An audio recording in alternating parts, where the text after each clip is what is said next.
Hi students, coming to the next topic, that is operator overloading. So this operator overloading is an example for this static or compile time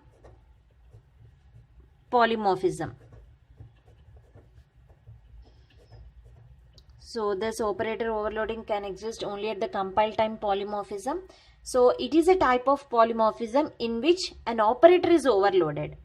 So operator overloading, the name itself is indicating it is a type of polymorphism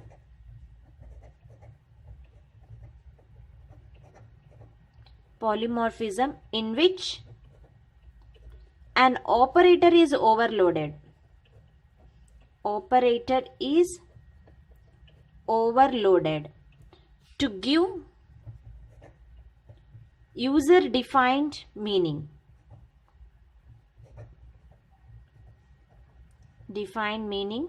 To it. This you call it as a operator overloading. Operator overloading is a type of polymorphism in which an operator is overloaded to give user defined meaning to it. Okay, suppose if you want to add two integers, then you will use to add two integers, we will use plus operator. Okay, suppose if you want to add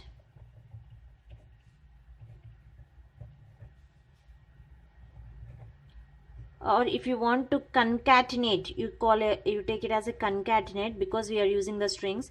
If you want to add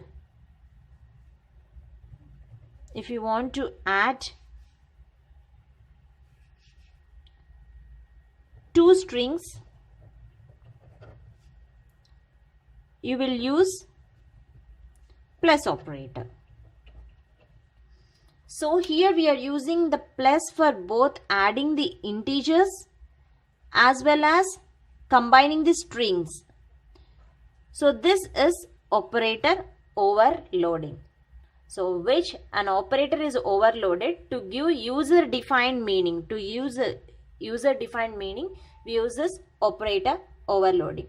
C++ programming allows programmer to redefine the meaning of operator when they operate on class objects.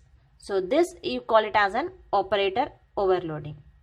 So how to operate this how to overload the operator? How to overload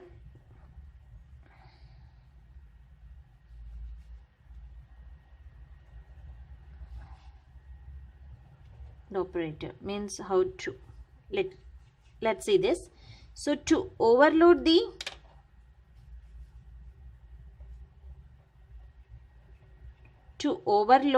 a operator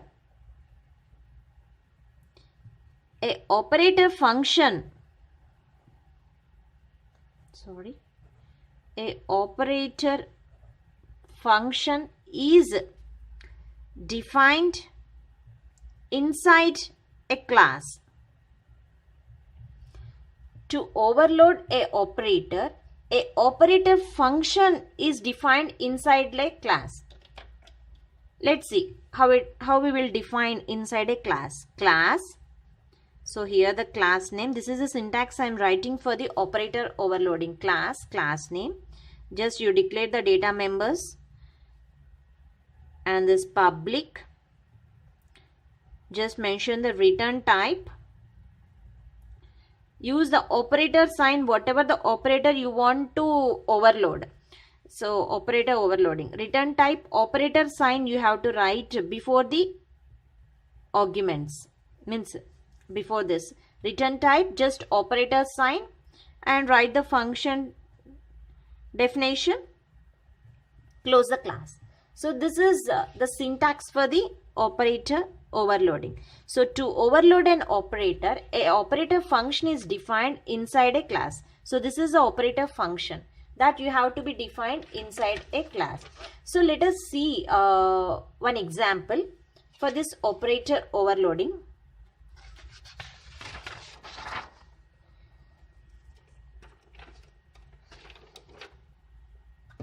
So let us take one example, the program.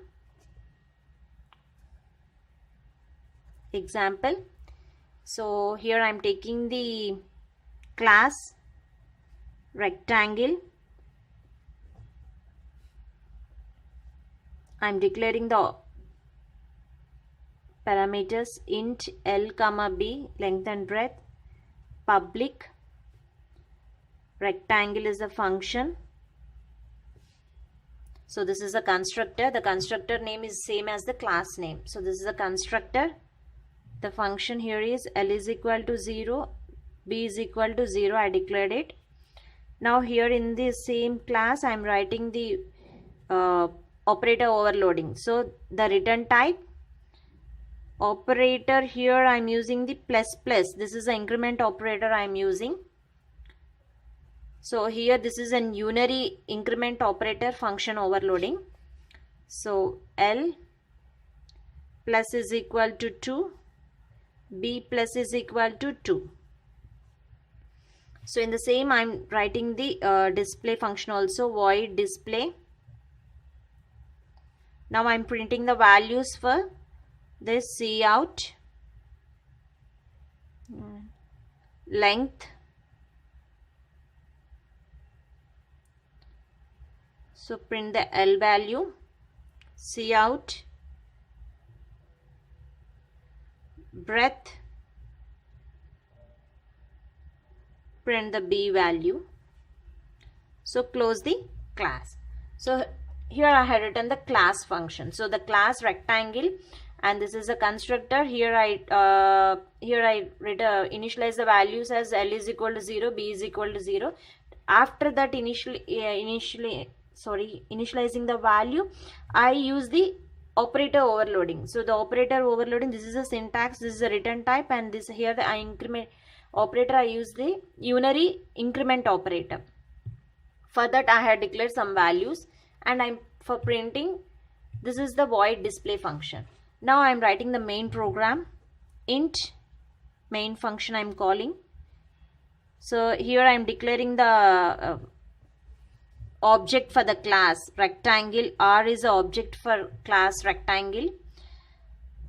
So after creating the object, now I am just printing that length,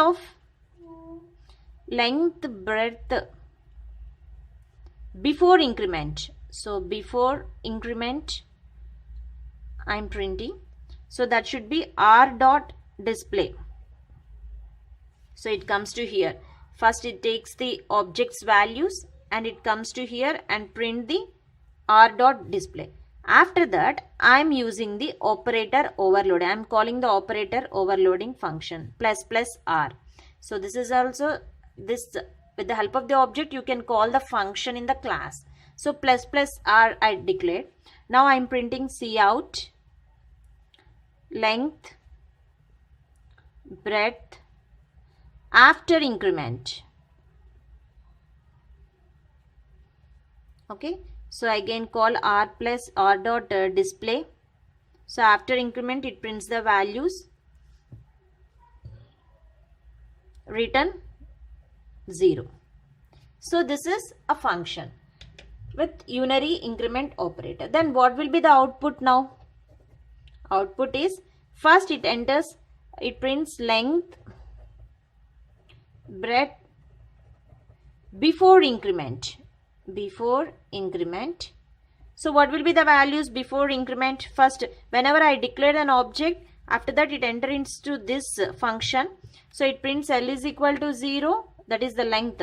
So I declare it as length. So length 0, breadth 0.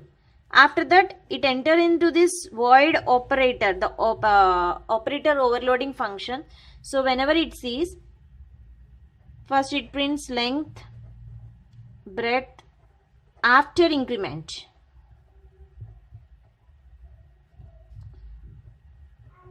Length is equal to 2, breadth is 2. Okay, so this is an operator overloading. So I had tell what is an operator overloading, and this is an example. So let us see some rules for this operator overloading. So if you are writing the program on operator overloading, you have to follow some rules. The rules for operator overloading. Let's see the rules. So the first one is only existing member can be overloaded. Only existing member can be overloaded means we cannot created our own operator to overload. So it should be remembered, you cannot create your own operator, only the existing member can be overloaded.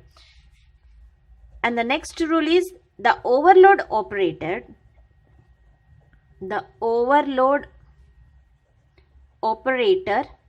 must have at least one operand of user defined type. So it should have at least one operand of user defined type.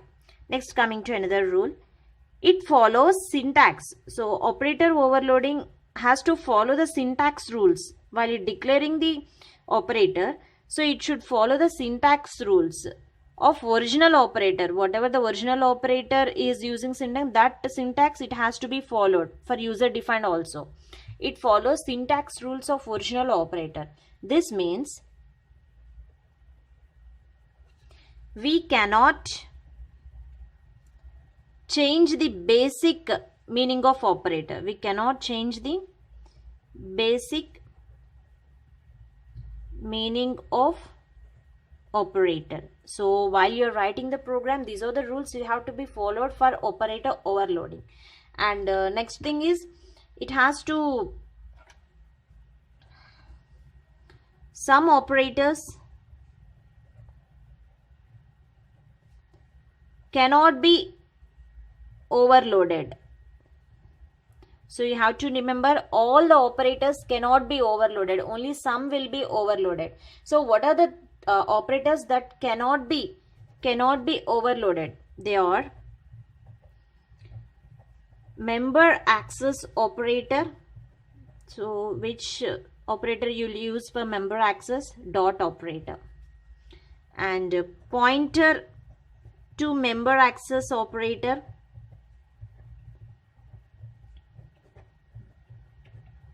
that is dot pointer.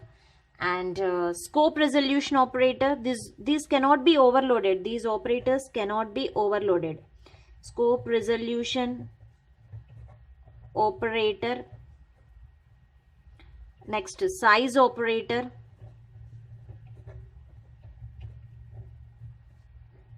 That is the size of. Next, ternary operator.